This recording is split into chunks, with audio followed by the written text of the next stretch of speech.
Turning our Bibles then to the chapter which we read together in 1 Peter and chapter 3 and the first 7 verses of this chapter.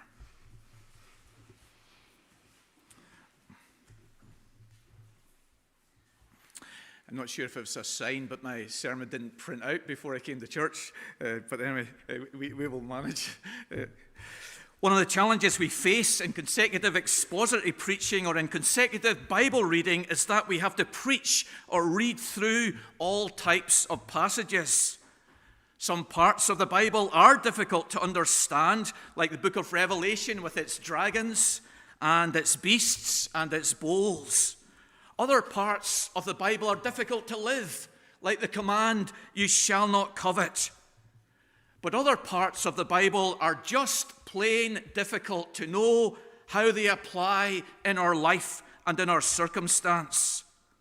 Discussion at the church door today over coffee in the hall and then at lunch at home highlighted some of the issues of fulfilling and working out this morning's sermon. How do we submit to our employer in a time of strike? When is it right with the rights that we have to question the low pay that we're on, or the long hours that we're working, or the extra work we're doing because of a lack of labor within our office? And all of this highlights the need that we have for wisdom in taking God's word, understanding it, and then applying it in the way it's meant to be applied into our life. And this paragraph is one of those challenging paragraphs for us, how to apply this in our life, in our family, in our marriage. And we know that this paragraph is difficult because we've seen it misapplied in many circumstances, countries, and cultures. We have seen wives treated poorly and joked about. We understand that this paragraph has been wrongly cited in circumstances where the husband, for example, is justifying buying a boat for fishing while the mortgage still needs paid off.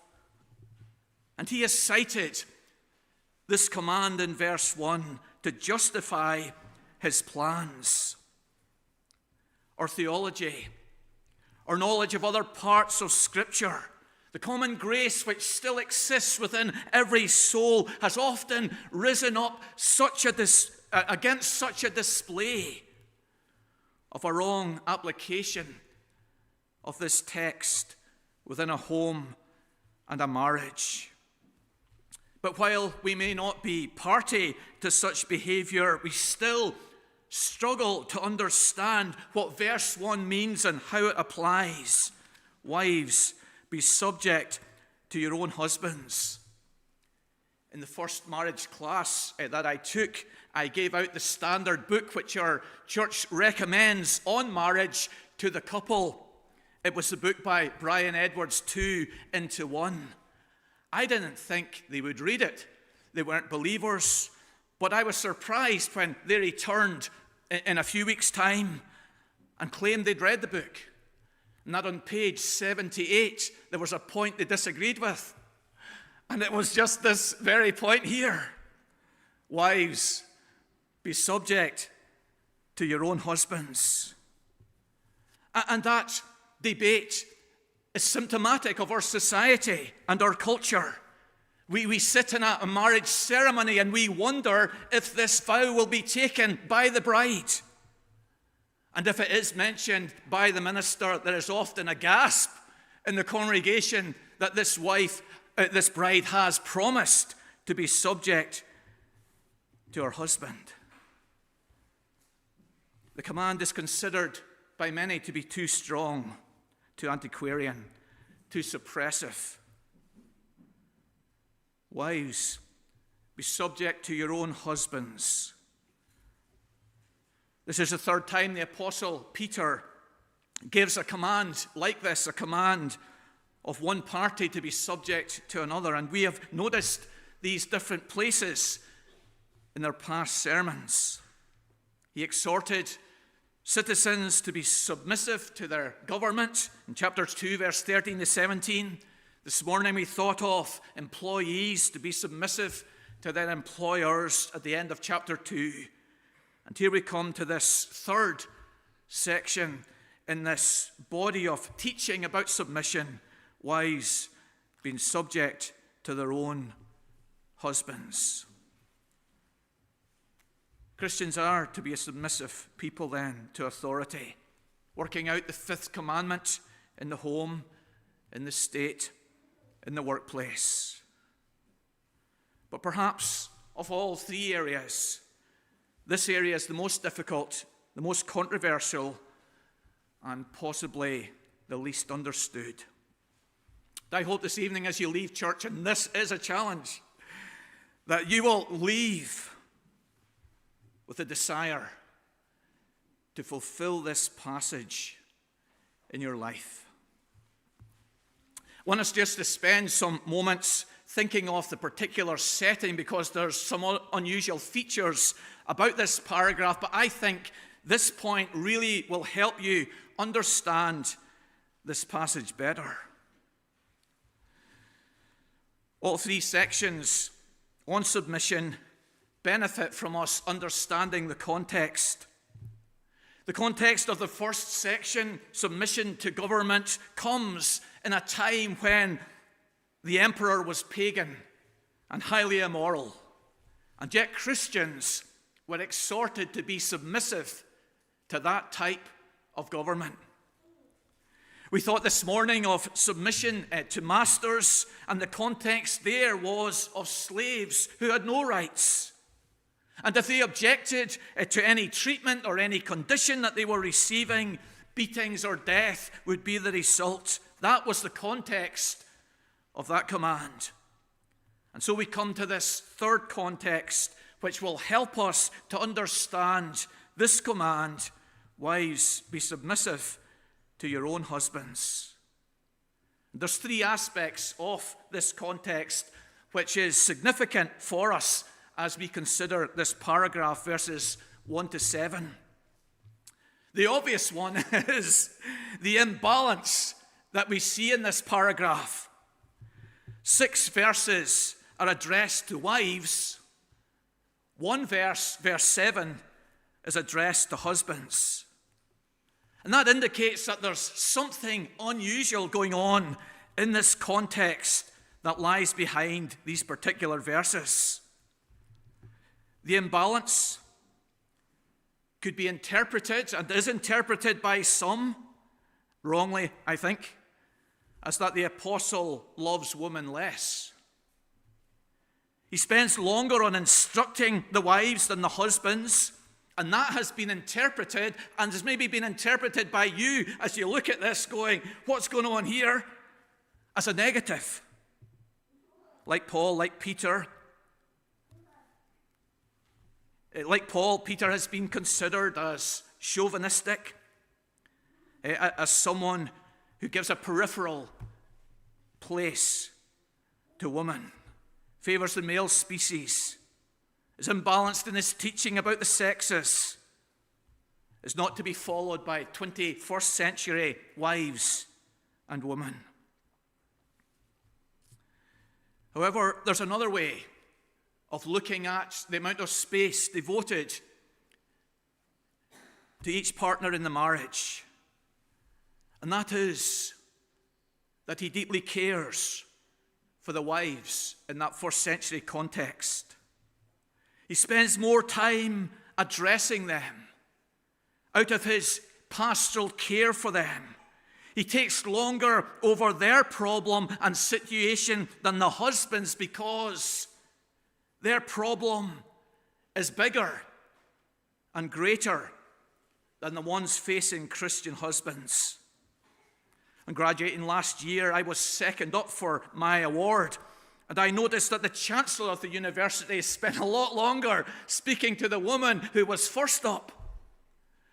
And as people looked at that, they might have all kinds of ideas. Why did he spend a lot longer, 10 times longer, speaking to this first person, the woman, than he did to the second person, the man? And the truth was that he knew the woman. She lectured in the same university. He knew the studies that she was doing. And so here, as we reflect on the imbalanced amount of space devoted to the wives than to the husband, we're thinking there has to be a pastoral reason undergirdedness. He's taking his time. He's dealing with the problem.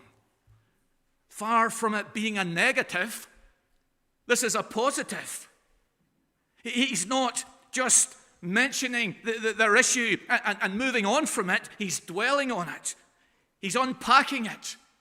He's addressing their fears. He's anticipating their questions rather than being dismissive or cursive about them. He's been caring and loving and kind. Secondly, the type of marriage that's here is different from Ephesians chapter 5, where it's anticipated one believer is married to another believer. In this paragraph, it's clear that the wife is the believer and the husband is an unbeliever. You see verse number 2, the phrase, may be one. That is, one for Christ. So it's a mixed marriage that he's addressing here. And it requires more attention. As most of the converts in first century Christianity appear to be wives from church history records, those believing wives in their mixed marriage are being addressed at length here. They have particular challenges and needs that he needs to address and answer. So we're not to think of this passage being imbalanced, but rather he's getting the right balance. He's addressing the parties within this marriage with the greater needs. If you and I went to A&E and you had a broken finger and I had a broken leg, I would sincerely hope that the doctor spent a lot more time with me and my broken leg than they did with you and your broken finger. And so here, it's the believing wives in a mixed marriage that have the greater needs. And the apostle, with skill and sensitivity, addresses them. And there's a third point of background from the first century that I think helps us to understand the teaching here. The state had the rule that the wife was to adopt the religion of her husband. And you can you imagine the difficulty for a wife who became a follower of Christ, changing her God, her religion, her worship, her belief, her practice, praying for her husband whom she now believes is going straight to hell, witnessing to him, pleading with him to come to Christ. What difficulty, what unsettlement was brought into this marriage when a woman who was meant to follow the religion of her husband became a Christian. And so Peter, alert to all of this pastoral situation, the challenges facing these women in their very homes, he spends this time dealing with their problem, unpacking the scriptures and the motives and the encouragements that they can have to go on serving Christ, following Christ, witnessing for Christ. And so the space and the marriage type and the original background help us, I think, to understand this passage a little better. And one of the obvious practical points emerging from this emphasis in the apostles' writing here is that women in the church are to be highly valued. Peter majors here on the struggles that believing wives were facing. He takes his time. He gives them help. He doesn't dismiss the matter in a few words. And in doing that, he shows that he appreciates them. And we hope all the women in Ard's congregation feel valued. And can I say, and I hope it's not condescending, that we are so blessed to have you among us. We could never manage without you. A talented group in this congregation. A wonderful blessing, as Raymond and I were talking about last week in this church. And so we come then to our 3 points, relatively brief points, about this passage. The command is well known. You all wrestle with it. We want to think, this is a bit surprising, isn't it? We'll start with the duty of the husbands. Okay, maybe not what you're expecting. Okay, the equality of the spouses and the submission of wives. And that's the wonderful context that wives here can carry home with them. There's more to this paragraph than the command for you to submit to your husband. Think first of all together then of the duty of husbands, and this is in verse number 7. Likewise, husbands, live with your wives in an understanding way, showing honor to the woman as the weaker vessel, since they are heirs with you of the grace of life, so that your prayers may not be hindered. So we're beginning here where Peter ends. Perhaps this does shock some of the men here, but it's where he wants an emphasis to linger. So as we leave this paragraph, he ends with this, so that as we close the reading or the hearing of this paragraph of Scripture, this point which balances the whole paragraph is given emphasis. We can get bogged down in our sermon and in our reading, wrestling with what does the submission of the wife mean for the husband, but there is this other side that can be neglected. And far from it being tagged on, it brings such richness and balance to the whole paragraph. And so we begin with this. The 2 duties that the husband is to perform to his wife: to honor her and to understand her. And these 2 words, I think, explain the command in Ephesians chapter 5 that husbands are to love their wives. What does that mean? Is it that warm, funny feeling in our pit of our stomach? Here it's set out for us to honor them, to understand them. Understanding, first of all. Many claim that we cannot understand a woman. Women claim it's their prerogative to change their minds, to the total bewilderment of a car salesman who sold a red Mini to the woman, and now she's standing before him demanding a white Mini. The best-selling book from decades ago, Men Are From Mars and Women Are From Venus, highlighted many legitimate differences between men and between women. But one commentator points out that we do not have to understand women. The husband is just to understand his wife. And Peter considers understanding to be crucial to a healthy Christian marriage. And a husband of love will understand his wife.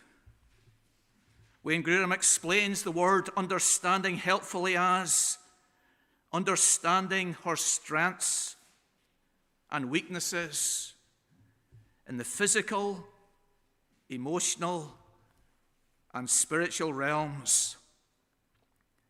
Maybe she needs more sleep than you do. Maybe she cries more easily than you do. Maybe she has doubts about her salvation. We understand our wife. He continues understanding the wife's desires, goals, and frustrations. Perhaps our desire for financial security. Perhaps our goal of fitness. Perhaps our frustration of a sacrificed career to care for the family. We dwell with them with understanding. We get understanding of any subject by research, by observation, and by discussion. And so we're not just to drift along as husbands locked into our own little world, oblivious to the needs and challenges and differences of our wives, but we're to actively understand them. Let me help husbands a little by telling you 3 things wives wish their husbands understood about them. And in helping you, I'm helping myself. First, our wives want us to want to do things. For example, cooking the dinner, not because we have to, but because we want to. Secondly, understanding that our wives are amazing multitaskers. And when they ask us a question when we're watching the TV, they expect an immediate answer because they can do that rather than our normal to watch another 10 minutes because of the episode of Lord of the Rings that's on. We understand them. And thirdly, that sometimes they just want us to listen to them venting about a situation. They don't want us to fix anything. When they start speaking to us about something that concerns them, we plunge in there trying to solve this. All they want us to do sometimes is just to listen. We dwell with them with understanding. Yes, the bit about the wives submitting will come in the sermon here, but here's our responsibility. Understand our wife. And secondly, honor them. Verse 7, showing honor to the woman. The word honor means respect and includes kind and affirming words in private and in public, and a high priority for their choices regarding use of time and money. It's a lot in that statement, but something which resonates with our wives. One pastor observed that in his counseling experience, the most common complaint that he received from Christian wives of their husbands was not that they were domineering, but that they were absent. They never honored their wife with their time. If they were at home, they sat with the remote in their hand while she talked to them, or worse, left the TV on. They were at home, but they weren't really at home. And so before husbands start beating the big drum about wives submitting to their husbands, let us consider understanding and honoring our wives. And I think for the wives, this is a wonderful point, a crucial verse and dimension on this whole paragraph, because this is the type of husband that they're being called to submit to. The call to submission is in the context of a husband who has responsibilities towards his wife, of understanding her and honoring her. And submission, we all know, to such a person is no hardship to us. An elder that understands and honors us will easily submit to him. An employer who understands and honors us will do anything for her. And a husband who understands and honors his wife will find a wife who gladly submits to him. The second crucial point in this 7th verse is the motivation, and Peter's full of motivating comments. But there's a motivation here to the husband to embark in this duty of understanding and honoring his wife. And it's that it will lead to a peaceful home. He says in verse 7 that your prayers may not be hindered. Honoring and understanding your wife will lead to peace in the home, and that peace in the home will facilitate undistracted prayer. Matthew Henry comments on this: if there is not a loving marriage, you will not pray at all. Or if you do pray, you will pray with a discomposed, ruffled mind, and so without success. So here's the driver, here's the motive for us, that we will love our wife by honoring and understanding her. And this will result in peace in the home and in our marriage, which will allow us to pray together, which will bring great blessing on our family. The second point in this paragraph is the equality of spouses, and this is emphasized here for us. Verse number 7, you're heirs together of the grace of life. The wife is heirs with you, an heir with you of the grace of life.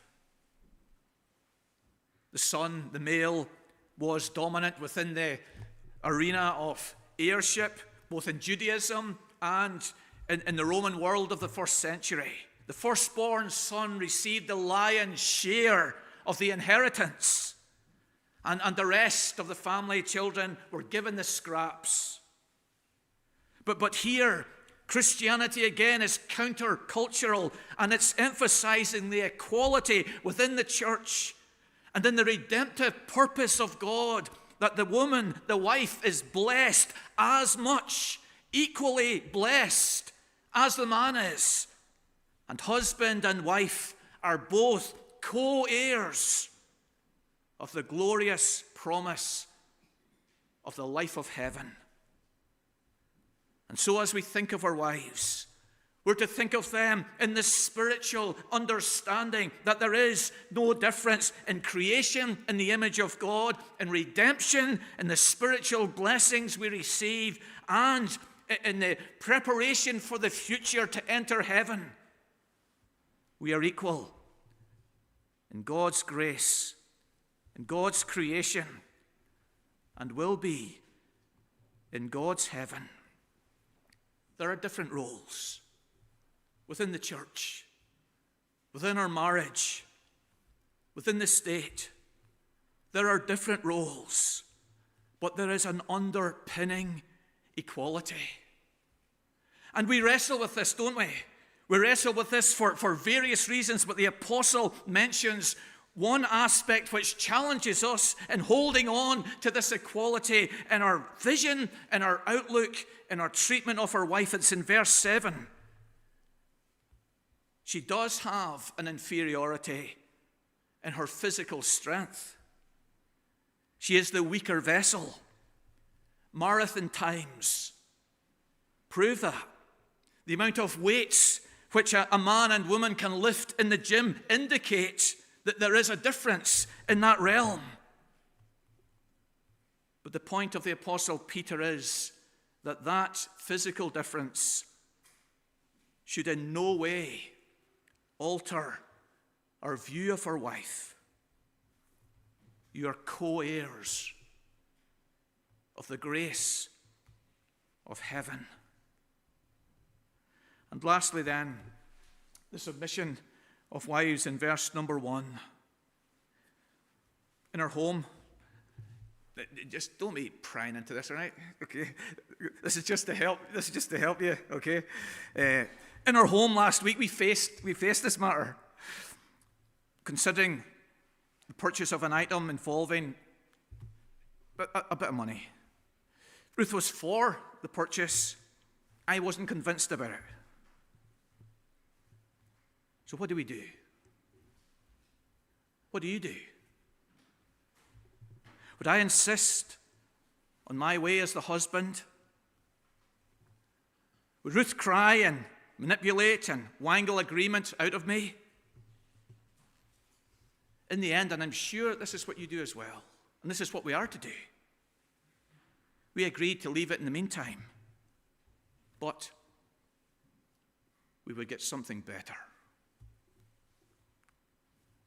So Ruth submitted to me, but with the promise and the hope that something better will come. And so this is the context of this command, rooted in the creation order of Adam being made first. Wives, be submissive to your husbands. And Ephesians adds, as the church is to Christ. The description of what submissiveness is then, how do you describe it? I think it's described in verse number 4, a parallel phrase to the submission of verse number 1. It's a gentle and quiet spirit. The word gentle here means not insistent on one's own rights, not pushy, not selfishly assertive. Gentle and quiet spirit. For your encouragement, ladies, it's used of the Lord Jesus in Matthew 11, verse 25. He says, I am gentle. The husband has responsibility of understanding and honoring, and he has to fulfill those. The wife has the responsibility of submission, of gentleness and quietness. And Peter gives great encouragement here to the wife in this regard to fulfill this function. He says this is the true beauty of a wife, not in her hair or jewelry or clothing, but in this gentle and quiet spirit, the inward beauty which is pleasing to God and more precious to him than any carats of gold. He cites the example of Sarah from Genesis 18, which we read together, and what a wonderful example this is. She is there with deference and submissiveness and helpfulness and support to her husband in that encounter with the Lord and the two angels that came to the tent of Abraham. Peter says this is our example. We are descendants spiritually of Abraham, but also of Sarah, those people of faith. She submitted to her husband, and that is the model for us to follow. Read the biography of Sarah in the Old Testament. She contributed to discussions. She took on responsibilities. She had an important part to play in the decisions of the family. She wasn't peripheral or redundant, but she was submissive. And so as we think of this paragraph and study this paragraph and analyze this paragraph, I encourage us to begin at verse 7, all of us, and see that there's responsibilities there for the husbands to fulfill. And then to recognize the equality that appears throughout this whole paragraph. We are co-heirs of the grace of life. And it's within that context that wives are to exercise that gentle and quiet spirit of submission to their own husbands. And that is true beauty. Many times have we left the presence of an older, gray-haired, wrinkled female believer saying, she is beautiful. Her gentle and quiet spirit is inspirational. Let us all pray for our young people, that as they grow up among us, that God will give them godly spouses like this, husbands who will honor and understand their wives, and wives of a quiet and gentle spirit.